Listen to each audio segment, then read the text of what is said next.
Quelle est l'origine de la dîme et qui doit prélever la dîme? Melchisédek, roi de Salem, fit apporter du vin, du pain et du vin. Il était sacrificateur du Dieu Très-Haut. Il bénit Abraham et dit: béni soit Abraham par le Dieu Très-Haut, maître du ciel et de la terre. Béni soit le Dieu Très-Haut qui a livré tes ennemis entre tes mains, et Abraham lui donna la dîme de tout. Donc au verset 20, on dit que Abraham va donner la dîme de tout à Melchisédek. Donner la bénédiction de ta progéniture. Ok. Parce que Lévi n'était pas encore né, mais la dîme d'Abraham, c'était aussi la dîme que Lévi avait donnée. Donc quand Abraham donnait, il ne donnait pas que pour lui, il donnait aussi pour Lévi. Donc quand tu donnes ta dîme, tu n'attires pas seulement la bénédiction sur toi, mais aussi sur ta progéniture. Donc le Seigneur Jésus n'a pas dit que la dîme était mauvaise, que la dîme était un péché. Mais il voulait simplement dire aux pharisiens,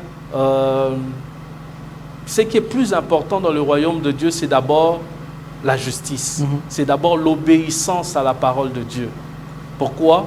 Parce que l'obéissance vaut mieux que le sacrifice. Que fait ce croyant qui est dans l'église, qui n'a ni travail, ni revenu, mais qui est censé respecter ces principes de la dîme? Qu'est-ce qu'il doit faire pour le respecter?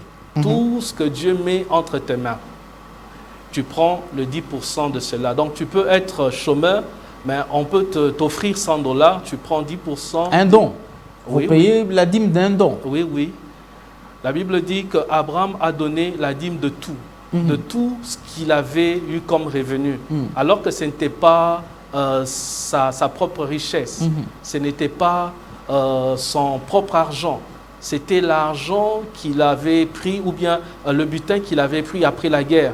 Mais il va donner cela. Donc ça veut dire que quelqu'un peut t'offrir de l'argent, à partir de ce qu'on t'a offert, tu comprends. Parce que pour donner la dîme, il faut d'abord avoir la révélation que tout ce que tu reçois vient de Dieu.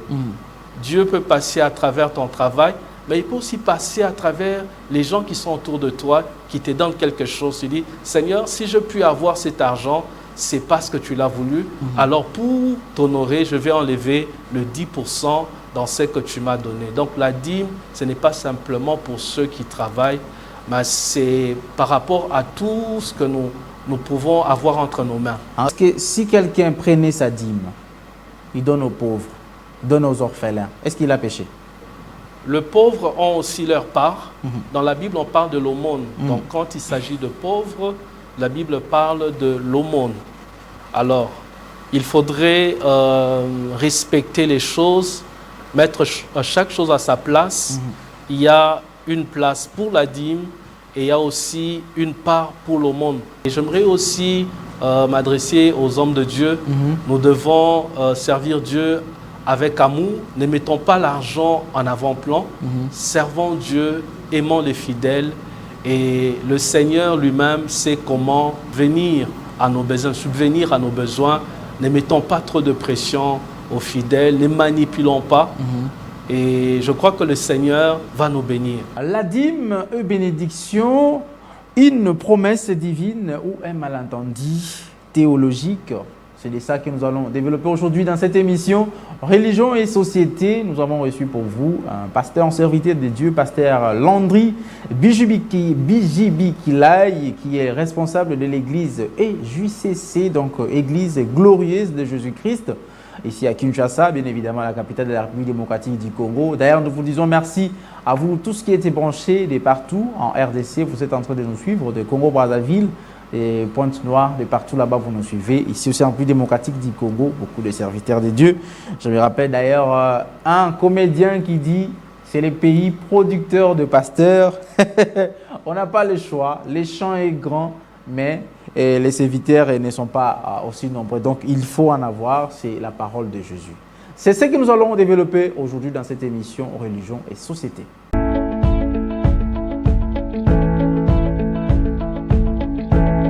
Voilà, pasteur Landry, je vous salue, bonjour. Bonjour, Papa Hervé. Et bienvenue chez nous. Merci beaucoup. Alors, nous parlons de la dîme. La dîme, une bénédiction comme étant promesse ou juste on peut appeler malentendu théologique. Ma première question vient tout d'abord, qui m'est venue en esprit. Quelle est l'origine de la dîme et qui doit prélever la dîme? Alors, pour que nous puissions connaître l'origine de la dîme, j'aimerais que nous puissions retourner dans la parole de Dieu. Il y a un principe en théologie qui parle de la loi de la première mention, c'est-à-dire la première fois qu'un concept a été cité dans la Bible. Et lorsque nous lisons la parole de Dieu dans le livre de la Genèse, Genèse chapitre 14, versets 18 à 20, c'est là que le mot dîme sera cité pour la première fois.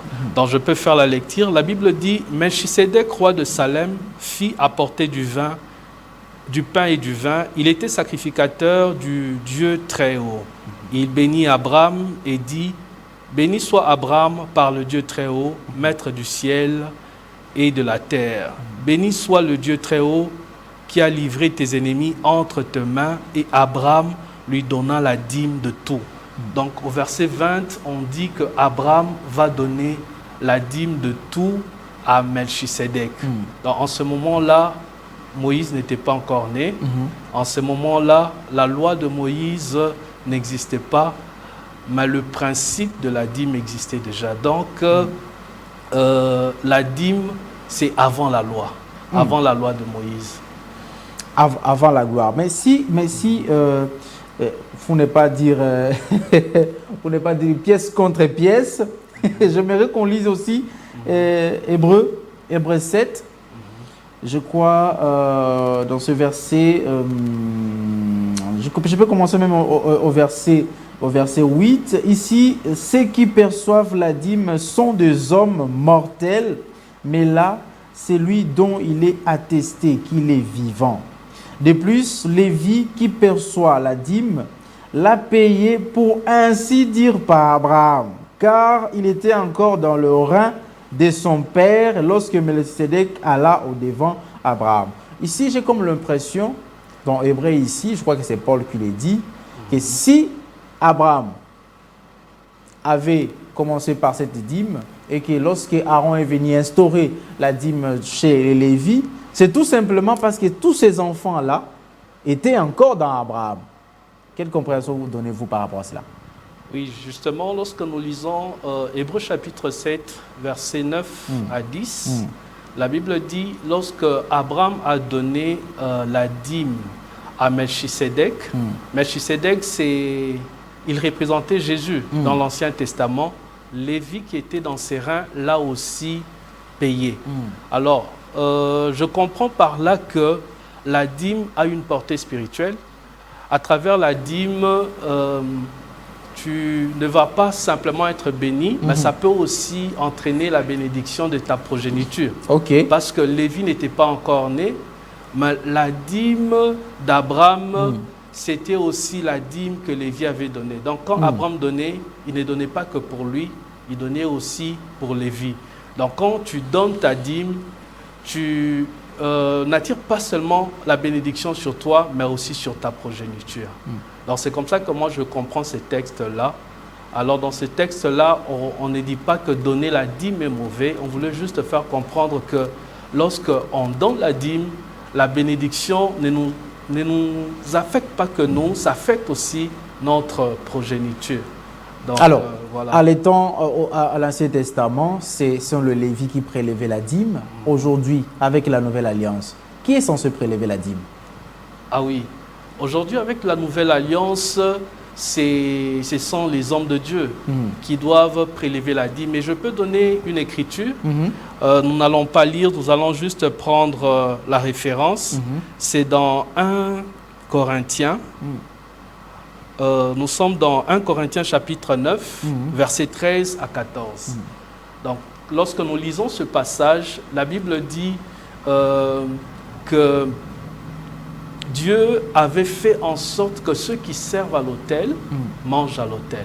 Alors, lorsque la Bible dit que ceux qui servent à l'autel mangent à l'autel, la Bible faisait référence aux sacrificateurs. Et dans le même texte que je viens de donner, l'apôtre Paul dit de même, Dieu a ordonné à ses serviteurs de manger à travers l'œuvre qu'ils font. Donc Dieu a ordonné cela. Donc c'est un ordre.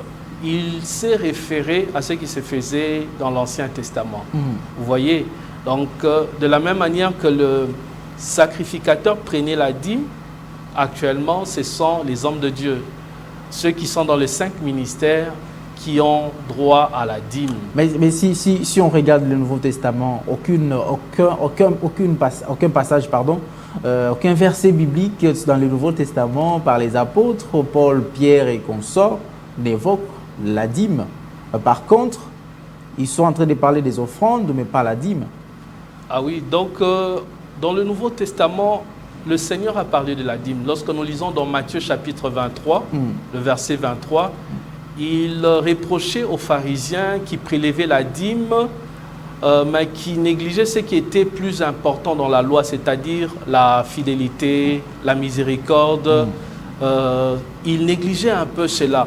Le Seigneur dit, c'est ce qu'il fallait faire sans oublier le reste. Donc c'est ce qu'il fallait pratiquer. Il fallait pratiquer la miséricorde, pratiquer la fidélité, mais n'oubliez pas les restes. Le reste, c'est la pratique de la dîme. Donc le Seigneur Jésus n'a pas dit que la dîme était mauvaise, que la dîme était un péché, mais il voulait simplement dire aux pharisiens,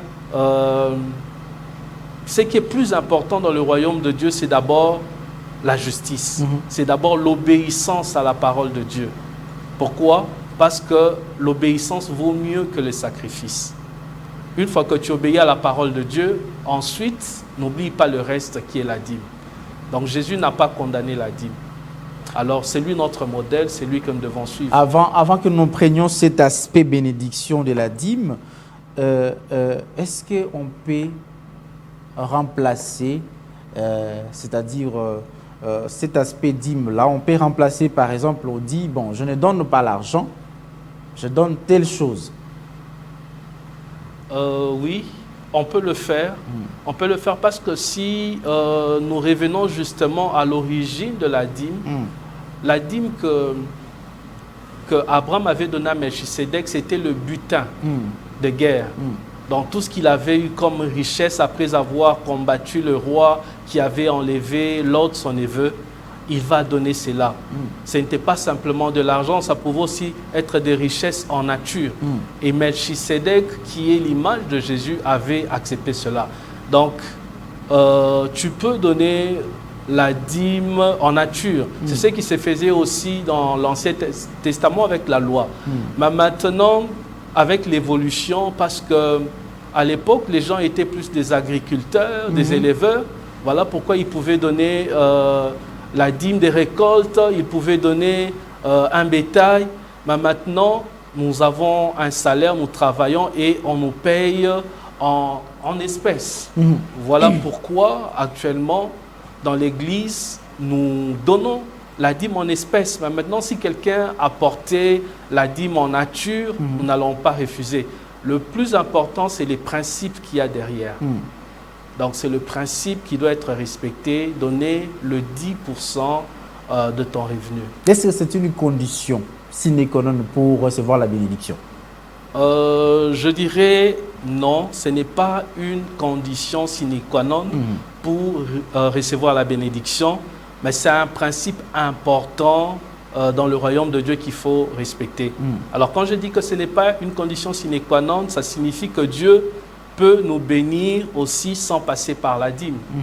Donc Dieu, il nous bénit d'abord à cause de sa souveraineté. C'est-à-dire, il décide de bénir quelqu'un. Voilà pourquoi la Bible dit, il va aimer Jacob, il va haïr Ésaü, alors que Jacob et Ésaü n'avaient pas encore fait le bien ou le mal. Donc c'était dans la souveraineté de Dieu de bénir Jacob. C'est-à-dire, il dit que l'aîné sera assujetti aux plus jeunes, alors que ses enfants étaient encore dans le sein maternel. Donc la bénédiction de l'homme dépend d'abord de la souveraineté de Dieu. Et la Bible dit aussi qu'il fait pleuvoir sur le bon et sur le méchant. Donc même les méchants bénéficient de la bénédiction de Dieu. Pourquoi? Parce qu'il est souverain. Mais maintenant, au-delà de la souveraineté de Dieu, il y a aussi des principes spirituels que nous devons respecter pour attirer la bénédiction, notamment la dîme, qui est un des principes spirituels. Que fait ce croyant qui est dans l'église, qui n'a ni travail, ni revenu, mais qui est censé respecter ces principes de la dîme? Qu'est-ce qu'il doit faire pour le respecter? Alors déjà, il y a une différence entre le salaire et le revenu. La Bible nous demande de donner la dîme de notre revenu. Dans le salaire, c'est lorsque tu travailles à la fin de mois, on te paye. C'est un salaire, donc en échange d'un travail. Mais le revenu, c'est tout ce qui vient entre tes mains. Donc ça peut être un salaire, mais ça peut aussi être un don qu'on t'a donné. Et dans le cas d'Abraham, ce n'était pas sa propre richesse. Donc c'était le butin de guerre. Donc c'est ça le revenu. Tout ce que Dieu met entre tes mains. Tu prends le 10% de cela. Donc tu peux être chômeur, mais on peut t'offrir 100 $, tu prends 10%. Un don. Vous Oui, payez la dîme d'un don. Oui, oui. La Bible dit qu'Abraham a donné la dîme de tout ce qu'il avait eu comme revenu, alors que ce n'était pas sa propre richesse, ce n'était pas son propre argent, c'était l'argent qu'il avait pris ou bien le butin qu'il avait pris après la guerre. Mais il va donner cela. Donc ça veut dire que quelqu'un peut t'offrir de l'argent. À partir de ce qu'on t'a offert, tu comprends. Parce que pour donner la dîme, il faut d'abord avoir la révélation que tout ce que tu reçois vient de Dieu. Dieu peut passer à travers ton travail, mais il peut aussi passer à travers les gens qui sont autour de toi, qui te donnent quelque chose. Tu dis, Seigneur, si je puis avoir cet argent, c'est parce que tu l'as voulu. Alors pour t'honorer, je vais enlever le 10% dans ce que tu m'as donné. Donc la dîme, ce n'est pas simplement pour ceux qui travaillent, mais c'est par rapport à tout ce que nous pouvons avoir entre nos mains, tout revenu. Et maintenant, comment on va faire la différence à ce niveau-là, la dîme, l'offrande, action de grâce? Comment on pourra faire alors la différence à ce niveau-là? Donc dans la dîme, il y a le principe de 10%, Oui. dans le 1/10 de notre revenu ou de notre salaire, si on travaille. Mais l'offrande, on ne délimite pas le pourcentage. Le montant, oui, ok. Donc, l'offrande, tu peux donner moins de 10%, tu peux aussi donner plus de 10%. Alors, lorsqu'on parle d'action de grâce, c'est une façon de dire merci à Dieu. Donc, on peut dire merci à Dieu à travers les paroles qui sortent de nos bouches, de nos lèvres, mais nous pouvons aussi lui dire merci à travers une offrande. C'est ce qu'on appelle offrande d'action de grâce. Lorsque Dieu a fait quelque chose dans ta vie, tu lui dis merci à travers une offrande. C'est ce qu'on appelle action de grâce. Donc, il n'y a pas un pourcentage bien déterminé à respecter dans ce cas-là. Je crois que dans Philippe, si je ne m'abuse pas, la Bible dit la religion pure et sainte, c'est celle qui consiste à aider les pauvres, les orphelins, à les affliger. Est-ce que si quelqu'un prenait sa dîme, il donne aux pauvres, donne aux orphelins, est-ce qu'il a péché? Je crois que les pauvres ont aussi leur part. Dans la Bible, on parle de l'aumône. Donc, quand il s'agit de pauvres, la Bible parle de l'aumône. Alors, il faudrait respecter les choses, mettre chaque chose à sa place. Il y a une place pour la dîme et il y a aussi une part pour l'aumône. Donc, il ne faut pas dire, je prends ma dîme, je vais donner aux pauvres. Donc, en ce moment-là, ce n'est plus la dîme, ça devient de l'aumône. Alors, la dîme, nous voyons qu'Abraham a donné à Melchisédek, qui était un sacrificateur. C'est les représentants des hommes de Dieu. Donc, il faut aller donner ta dîme à un sacrificateur ou bien à la maison de Dieu. Voilà. Bah, maintenant, quand tu veux aider quelqu'un, aider les orphelins, c'est ce qu'on appelle l'aumône, ce n'est pas mauvais. Bah, il ne faut pas dire je ne donnerai pas ma dîme parce que je vais aider les pauvres. Non, aider les orphelins. Non, non. Puisqu'on s'est dit, bon, je peux donner ma part parce que je donne ma part de tout ce que j'ai gagné, les 10%, je dis, je pars acheter quand même la nourriture aux orphelins. Ça compense la dîme. Ah non, parce que, au fait, si Dieu a voulu qu'il y ait la dîme dans l'église, c'est pour que dans la maison de Dieu, qu'il ne manque pas de quoi manger pour ses serviteurs. et l'Église a des besoins. L'Église a des besoins. Quand tu pries dans une église, il faut savoir qu'on doit payer le loyer. Si on est locataire, les serviteurs qui servent à l'Église doivent aussi vivre de leur travail. Mais c'est en donnant la dîme que les pasteurs, les serviteurs, les hommes de Dieu seront payés. Donc c'est comme les Lévites, au fait. Ils n'avaient pas de part, ils n'avaient pas d'héritage. Voilà pourquoi Dieu avait ordonné à tout Israël d'apporter la dîme aux Lévites. Et actuellement, il y a des hommes de Dieu qui ne font que ça comme travail. Ils sont à temps plein. Et mais les mondes évoluent, Pasteur Landry, les mondes évoluent. On ne peut pas rester coincé seulement par ces systèmes de Lévi qui ne travaillent pas.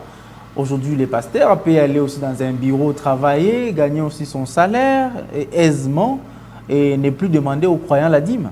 Ah oui, si nous lisons la parole de Dieu, toujours dans 1 Corinthiens 9, nous voyons l'apôtre Paul qui renonce à son droit.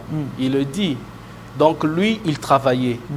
Il travaillait pour ne pas être un obstacle à l'évangile. Ouais. Mais il dit que est-ce qu'on n'a pas le droit de faire comme Pierre, comme les autres apôtres? Donc ça veut dire que Pierre était à temps plein, les autres apôtres étaient à temps plein. C'est seulement l'apôtre Paul qui avait décidé volontairement de travailler. Donc, la norme, au fait, c'est qu'un homme de Dieu doit s'attacher uniquement à la prière et à la parole.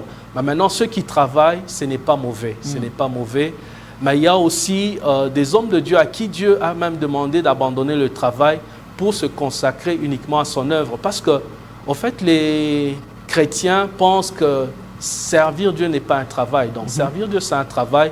Ça te prend le temps de méditer la parole de Dieu, ça te prend le temps de prier pour le fidèle, ça te prend le temps de conseiller les gens. Donc, c'est tout un travail et ce travail doit aussi être respecté. Et lorsque tu donnes ta dîme, c'est aussi une façon de valoriser le travail que fait ton pasteur et le Seigneur ne manquera pas de te bénir.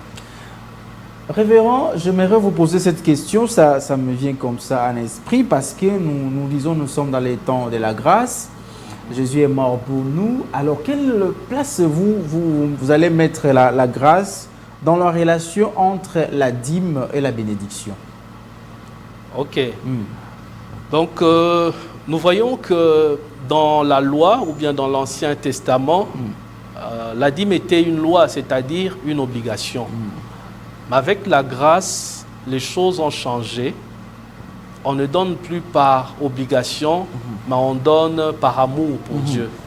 Voilà pourquoi dans 2 Corinthiens chapitre 9, l'apôtre Paul dit que nous devons donner sans contrainte. Nous devons donner avec joie. Donc déjà, c'est lui qui donne avec contrainte, sous pression, ne donne pas avec joie. Et Dieu ne peut pas agréer une telle offrande, un tel sacrifice. Donc il faudrait que tu puisses donner avec amour, avec joie, sans que tu ne te sentes forcé, mais parce que tu as compris que c'est un principe spirituel. Donc c'est ça la différence entre ce qui se faisait dans la loi et la dîme que nous percevons dans la nouvelle alliance. Donc ça ne se fait plus par obligation, mais ça se fait par amour et par révélation. Quand je dis révélation, c'est-à-dire tu comprends que c'est un principe et tu le fais. Mais on ne t'oblige pas à le faire. Tu le fais de ton plein gré. Aujourd'hui, alors, le pasteur insiste, donc, frère, vous devez donner la dîme, sinon il n'y a pas la bénédiction. Que faire alors à ce niveau-là? Parce que moi, je peux comprendre cette révélation. Oui, c'est un principe que je dois respecter, mais l'homme a toujours des faiblesses. Je peux oublier ces mois ici ou ces mois-là. Et comment ça devient une insistance à l'église? Le pasteur tape la main sur la table ou sur la chair à ces sujets. Là, on ne condamne pas indirectement les croyants? Alors, nous devons d'abord savoir que lorsqu'on devient homme de Dieu, pasteur, c'est Dieu qui nous a choisis. Alors, notre premier sponsor, c'est Dieu. Donc, ça ne sert à rien de mettre la pression sur les fidèles. Le Dieu qui t'a appelé prendra soin de toi. Il a plusieurs moyens pour le faire. Donc, ça ne sert à rien de mettre la pression. Comme je le disais, l'apôtre Paul dit que chacun donne comme il a résolu dans son cœur sans contrainte. Parce que Dieu aime celui qui donne avec joie. Alors, tu peux forcer quelqu'un à donner la dîme, elle donnera la dîme, mais il n'y aura pas de bénédiction. Pourquoi? Parce qu'elle ne le fait pas par amour pour Dieu, mais elle le fait pour plaire au pasteur. Elle le fait par obligation, donc sans qu'il y ait la joie. Et quand Dieu n'agrée pas cela, il n'y aura pas de bénédiction. Donc Dieu agrée un cœur qui donne avec joie, qui donne avec amour. Donc dans la Nouvelle Alliance, la dîme, la pratique de la dîme existe toujours, mais elle ne se fait plus sous pression, par obligation, mais elle se fait par amour pour Dieu et pour l'œuvre de Dieu. À quel moment on a quitté le fait de donner le butin, le fait de donner la moisson de la mette, tout ce qu'on pouvait récolter? À quel moment on a quitté les biens nature pour venir en argent? Donc je disais que c'était par rapport à l'évolution de la société. Par rapport à l'évolution de la société, parce qu'à l'époque, les gens étaient plus dans le secteur qu'on appelle primaire. Donc ils étaient dans l'élevage, dans l'agriculture, mais avec le temps, avec l'évolution de la société, les gens sont maintenant dans le secteur tertiaire où on rend des services et en échange, vous avez de l'argent. Et c'est par rapport à cela qu'à l'Église, on demande de l'argent. Mais on respecte toujours le principe de 10%. Donc, comme je le disais, le plus important, ce n'est pas donner l'argent ou donner en nature, mais c'est de respecter le principe qu'il y a derrière la dîme. Dîme et bénédiction, une promesse divine ou un malentendu et théologique.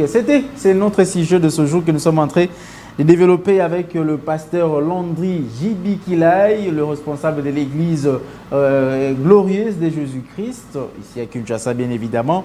Alors, pasteur, dans l'église, on commence à voir plus de 5 paniers.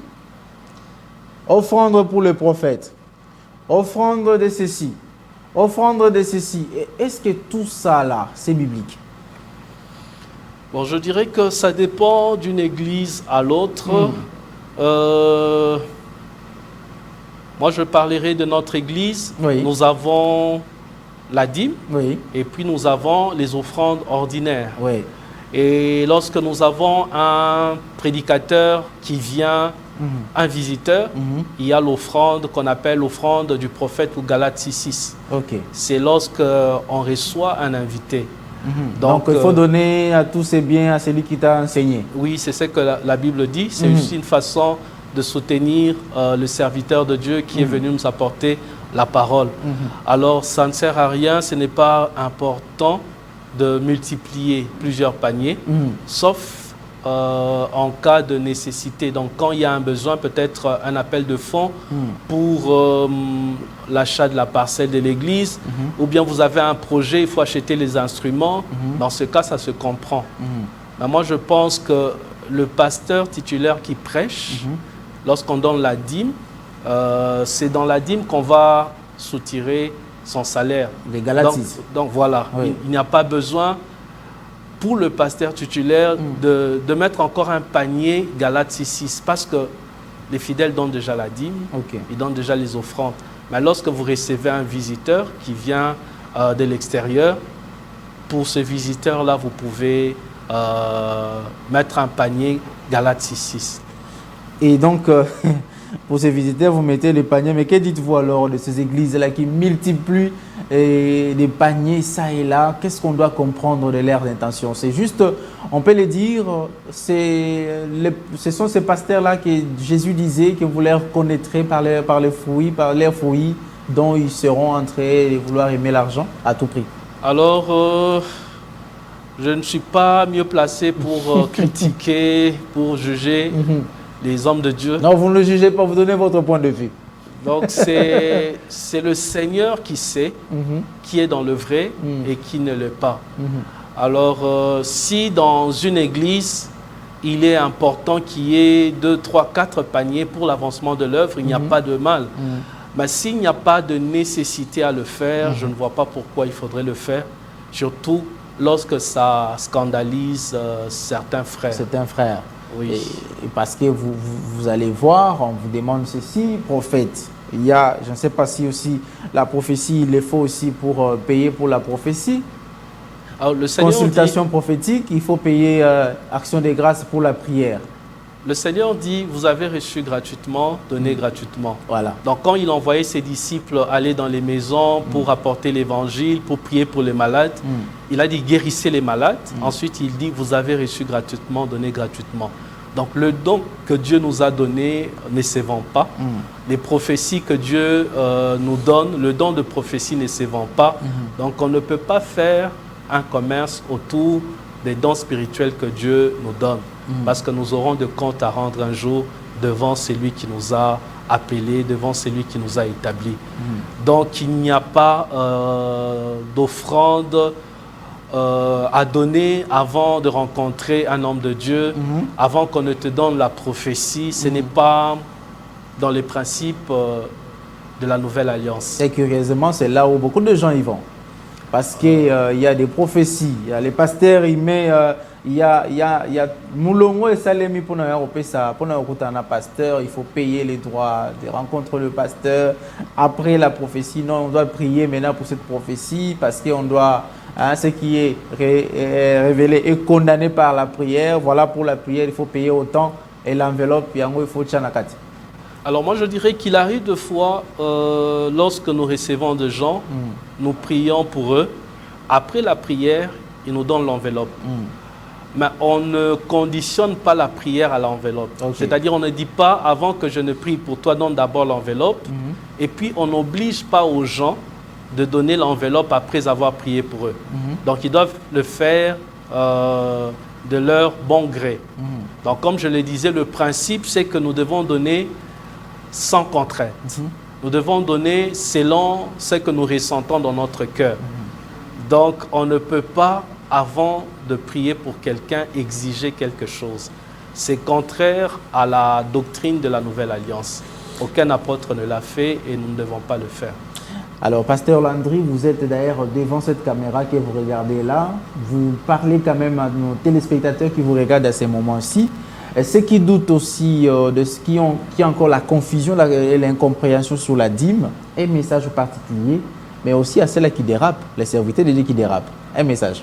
Alors, je voudrais dire à nos téléspectateurs que la dîme n'a pas commencé avec Moïse ou avec la loi.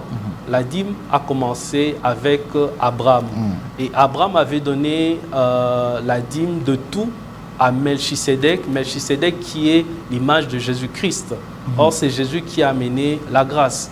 Donc, nous voyons que cela annonçait déjà que même au temps de la grâce, on peut toujours donner la dîme à Melchisédek. Donc c'est pour te dire, mon frère, ma soeur, toi qui donnes la dîme, ne dis pas que c'est... je ne dois plus donner parce que c'était la loi. Dans la dîme, c'était avant la loi et c'est un principe. Car nous voyons qu'après que Abraham ait rencontré Melchisédek, il a été béni. Il a été béni. Donc quand tu donnes la dîme, il y a la bénédiction qui suit. La bénédiction qui suit, et je vous encourage à donner la dîme, car ça entraîne la bénédiction, non pas seulement pour vous, mais aussi pour votre progéniture. Car lorsque Abraham donnait la dîme, Lévi qui était dans ses reins avait aussi donné. Donc c'est vraiment ça. Et j'aimerais aussi m'adresser aux hommes de Dieu. Nous devons servir Dieu avec amour. Donc, ne mettons pas l'argent en avant-plan, servons Dieu, aimons les fidèles et le Seigneur lui-même sait comment venir à nos besoins, subvenir à nos besoins. Ne mettons pas trop de pression aux fidèles, ne manipulons pas et je crois que le Seigneur va nous bénir parce que c'est lui qui soutient les personnes qu'il a lui-même appelées. Ça ne sert à rien de manipuler les fidèles, les enfants de Dieu, parce que Dieu bénit réellement ses serviteurs lorsqu'ils le servent dans l'intégrité et dans la vérité. Merci, Pasteur Landry Djibikilai. Donc, si on peut retrouver l'église, on peut aller où? Donc, nous sommes au niveau de Débonhomme, non loin du saut de mouton de Débonhomme, sur la première rue avenue Chiboko, numéro 161B. Avenue Chiboko 1, numéro 161B. Et c'est l'Église glorieuse de Jésus-Christ et GJC. Voilà. Merci beaucoup de nous avoir suivis. Vous étiez très nombreux. Merci à vous. Continuez à nous poser vos questions au travers notre numéro qui est affiché à votre barre de l'écran, mais aussi vous pouvez commenter au travers la chaîne YouTube de la PES Télévision où vous allez suivre cette émission en différé et sans, donc vous ne manquerez rien, vous ne raterez rien du tout. Merci à JC Mavouba, Jonas Minga, Christian Bakabika, mais aussi à Junior Bemba, sans oublier Richard Vouidi. Merci également à César Bassaï, au directeur des programmes Tristan Énergie, Lélo, M. Charles Mouzadi. Merci à vous. Merci au patron de la PES Télévision qui nous donne toujours cet espace, censé que nous puissions échanger sur les questions approfondies de la religion, mais aussi les sociétés, ce qui nous lie à la société. C'est très important. Merci à vous. Mais c'est Patrick Ngando Chioyo. Alors, rendez-vous très prochainement avec un autre invité avec une autre thématique. Au revoir.